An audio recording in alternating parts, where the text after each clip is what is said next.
আসসালামু আলাইকুম।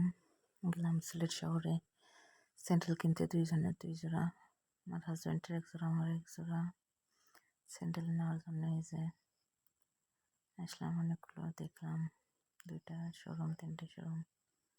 পরে যে এখানে দেখলাম, এখানে দেখে আমারটা পছন্দ হয়েছে, পরে কিনলাম।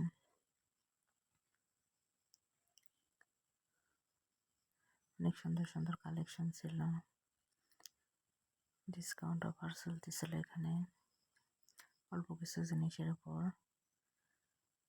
ডিসকাউন্ট ছাড়াই পছন্দ হয়ে গেছে, একটা পরে ওটা নিয়ে নিলাম।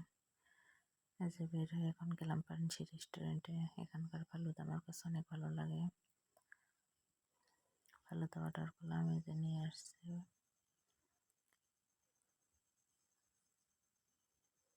এই যে ফালুদা খেয়ে বাসায় যাবো। আমার হাজব্যান্ড বললো আর কিছু খাবার না কিনা, বললাম যে রান্না করা আছে, বাসায় খাবো। এই যে বাসায় আসছি, হাজব্যান্ডের এই স্যান্ডেলটা নিলাম, আর এটা পছন্দ। পরে এই যে এটা নেওয়া হলো, আর আমারটাও নিয়েছি। এই যে আমারটা বাসায় নিয়ে এসেছি, মনে হয় দোকানে বেশি সুন্দর লাগছিল বাসার চাইতে। সব জিনিস কেনার পরে আমার এরকমই মনে হয়। পরে এই যে দুই জোড়া স্যান্ডেল নিলাম।